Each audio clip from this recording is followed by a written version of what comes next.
Warning, this video is not suitable for most Godzilla, MechaGodzilla, or S.H.MonsterArts fanboy audiences. If you came into this video expecting me to ignore declaring an obvious flaws in a figure just because it's S.H.MonsterArts, you will be disappointed.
What is up, people YouTube? It is I, SuperMarioZilla, or you can call me Vinny, and today we're going to take a look at the S.H.MonsterArts MechaGodzilla 1974.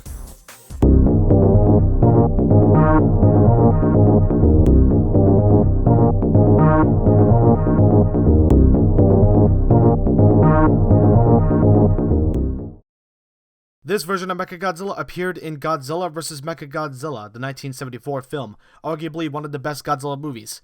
To make it brief, MechaGodzilla was sent down by space apes to wreck shit up. I forgot the names of the aliens. Please don't kill me. This figure got announced as a complete surprise, and now we finally get not only another Showa monster, but the original MechaGodzilla. Except... oh, this comment section is going to turn into yet another war zone. You know the drill, let's take a closer look. The sculpt on this is absolutely incredible, which is one thing Bandai did right. The paint, though, is not good. Not only is it inaccurate, but it's also very thick and clumpy. Lazy painting at its finest. It's a very bright silver with nothing. A wash would have definitely helped make this figure look so much better. But no, of course not. Why? Because it's Bandai, and I swear in today's world, they never go the extra mile to add extra paint details. The face sculpt is excellent, and the eyes actually had a change for the prototype. They are now a translucent yellow, so that's something I'm happy with. On the side where the red is, it's actually pretty clean for something that's small, at least for the most part. The neck has a pretty good sculpt with the nuts and bolts, and looking at the vent, there is a black wash. Too bad that wasn't added anywhere else. The yellow dot is not well painted. It looks very clumpy and thick, as well as the rest of the silver. Thick, and not the good thick. The red dot on the chest has a lot of scratches. What the f*** is this crap? A good example of clumpy paint is on the chest, and it's so clumpy, some of the silver paint is actually easy to scratch off, which is terrible. The arm sculpt is good, and even went the extra mile to give us shoulder rings to make it look more suit accurate. And guess what? It didn't work. You'll find out why on the articulation section. The only good painted part is the MG on the arms. I love the crimson red, and it's not clumpy like the rest of the paint. Another thing to note is that the MGs on the arms are separate pieces. I wonder why. The hands have the missile fingers, like seen in the movie, so yeah, that's pretty cool.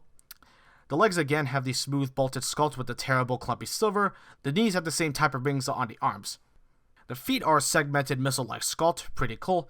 The dorsal plates aren't much better, in fact, they're worse. Some plates have very noticeable gaps where they were glued on the back of the figure, and is by far the worst offender of the silver clumpy thick paint, which is horrible. This even applies to some of the plates on the tail. Are you f***ing shitting me? Sculpt I love on the figure. The paint, however, is bullshit. Articulation for MechaGodzilla 74 is actually surprisingly limited, and compared to the Chigogen, which had, I believe, had much more range of articulation, this is kind of unacceptable, and especially, again, for the price point. So, what do we have? Well, the head right here is on a ball joint. Can move side to side, can rotate 360 to recreate some famous scenes. You know which one I'm talking about. And these dorsal plates can also slightly move, and you can just move forward, and there you go. You can recreate flight mode. That's not bad. The jaw is on a double axis style ball joint, a barbell style ball joint. And I don't know why they gave that type of ball joint to MechaGodzilla. Actually, I don't know why they gave him a ball joint at all. You want to know what this should have been? A hinge. Obviously, you could get MechaGodzilla in some kooky poses, but, you know, MechaGodzilla is not supposed to do that. So, functionality-wise, it works, but it was totally unnecessary to give us a barbell-style ball joint. That should have been a hinge. The neck is on a ball joint. It has some decent movement, so it's alright. I'll go over these shoulders later. The waist is on a ball joint. Has slight movement. Actually, that's better movement than what I was leading on. However, moving back, you know, it's alright. Moving forward, though, that's pretty good. It's alright. Can swivel. Lean side to side. You know, that's okay. Legs can move forward about this much, and backwards about this much. They're on ball joints. However, you can get some play out of them to do some other stuff with them. And moving out to the side, about this much. Knees are pretty limited because of the shoulder rings. So yeah, not compared to other MechaGodzillas, this is pathetic. Ankles are on ball joints. They have some decent ankle rocker. Moving forward, it's acceptable, but you know, it's not the greatest either. And the tail is on a mini series of ball joints. And this blade moves for some reason.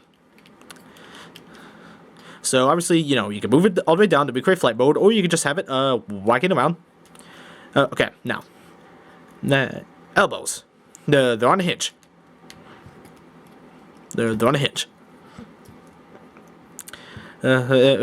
They can move, and if you push them back, you can get them to move at least about 90 degrees. Well, actually a little bit less than 90 degrees, and this is pathetic for MechaGodzilla, so I don't know what the hell they were doing. Hands are on ball joints, so that's alright. And I almost forgot, this door is on a hinge, so yeah, it can open up just like that. It's pretty good. Now, the moment you all been waiting for, these arms. They're on ball joints, and they can swivel, they can move up, they can move down, they can move far forward. But here's the problem. These shoulder rings. Why? Why? Here's what happened. Okay, here's the thing. These shoulder rings, there's 4 of them. They're small, they're skinny, well, thin, they're fragile, and can get stuck inside the shoulder pocket because they're the same exact shape as said shoulder pocket, can get stuck, and if you're not careful with it, you'll snap the ring. How much was this figure again? $95? Fuck, man. And it can easily get stuck. Like, look, I'm having trouble with this one right now.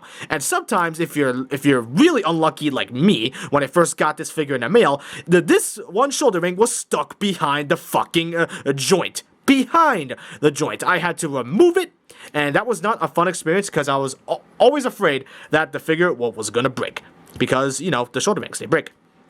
And you gotta be really careful if you move them into a T-pose. I did that for you guys. Otherwise, you know, all the rings are going to get stuck, and look what just happened. Look what I just did. I cannot find any workarounds around this. Look at this. I just got all my 2 of my rings, actually 3 of my rings, stuck with no problem at all. That is so frustrating. So basically, you limit yourself to the max with these arms, which is... That's not fun. I want to get the most out of my articulation, and now I can't because of stupid design choices. Are you kidding me? If you're creative, you can still get MechaGodzilla 74 into some other cool poses. However, the Chogokin, I do believe... I don't own the Chogokin, but I do believe it had more range. And this MechaGodzilla, compared to other MechaGodzillas, the articulation is pretty limited, even for this design. It's not horrible, but it's also not great either. It would be acceptable if the price was not so damn high, but, you know, they gotta overprice them figures, and look at this, I just got all of them stuck. All of them stuck. Well, not all of them, but 2 of them. Can I say them? No, I'm gonna have to do that off camera. So yeah, I do not like the shoulder joints at all. They ruin the figure for a lot of people. Thank you, Bandai. MechaGodzilla to the top of his head is just shy of 6 1/4 inches. Yeah, he's technically not in scale with the Heisei and Millennium figures. I don't mind that as everyone else, to be perfectly honest, but that still does not mean it's a good thing for the figure. I'll go into why at the end of the review. But for now, let's do some comparisons. Here he is with the S.H.MonsterArts Little Godzilla and Godzilla Jr. Here he is with the S.H.MonsterArts Super MechaGodzilla and Space Godzilla. Here he is with the S.H.MonsterArts Mothra and Gigan 2004. Here he is with the S.H.MonsterArts Destroyer King Ghidorah. And finally, here he is with the S.H.MonsterArts Godzilla 1964 and 54. Yes, he's in scale with 1964, but out of scale with 54. It's cool we have another figure to go fight Godzilla 1964, but honestly, he should have just been a little bit bigger. Believe it or not, we got accessories! Yeah, that's so rare nowadays to get accessories with S.H.MonsterArts, and it's not enough to warrant the price tag. But let's go over all these. First are his regular hands that were on him in the package. And finally, we have the hands where the missiles have been fired off. Pretty neat. Next is his beam. It's the chest beam. I don't mind the chest beam, but I wish it was included with or got the eye beams instead. What the hell? The beam itself does look really nice. It's a very cool lightning bolt sculpt, and it looks like how it did in the movie. To set it up, you get 3 parts for the stand. And one of them is a ball joint to connect the beam. Once set up, attach the beam on the ball joint and line it up with MechaGodzilla's chest while it's open. And guess what? Exactly. We once again got the bare minimum with accessories. And this is a robot figure. No eye beams. Why the chest beam? This beam is not even that popular, is it? And why not some rocket effects to make it look like he's flying? Or hell, how about a flight stand? This is the most bland package we'd ever got in the S.H.MonsterArts line. Extremely disappointing. So, buy, don't buy, or wait for a sale. Well, to be fair, the sculpt is excellent and definitely the best part of the figure. But for the $95 price, the paint, the articulation, the size, and the amount of accessories, this figure is not worth it. Not at all. And this is another great example of Tamashii overpricing their shit on purpose. But whoa, let's talk about this. For those that don't know, I was at New York Comic Con last year, and I did see the prototype of this figure on display. And the price tag he was displayed with was $44.83. Well, isn't that nice? That's how much this figure should have f***ing been in the first place! And before you tell me in the comments down there that was a placeholder, bullshit. The figure was already up for pre-order when New York Comic Con hit. I don't care what everyone says. This figure is riddled with problems and is unacceptable for the $95 price. Don't pick this figure up at full price. Even if you're a diehard MechaGodzilla fan, do not get this figure at full price. Get this figure for sale, and or for use, but not broken. Make sure Bandai and Tamashii does not get even a cent of your money. Expensive, poor quality figures is not where the money is at, and we need to tell Bandai Tamashii Nations that. I will say it again. Don't get this figure at full price. Get it for sale or for use, but not broken. I cannot say that enough. Yell at me at the comments all you want, but I'm giving this figure a 5.5 out of 10. Well, that's it.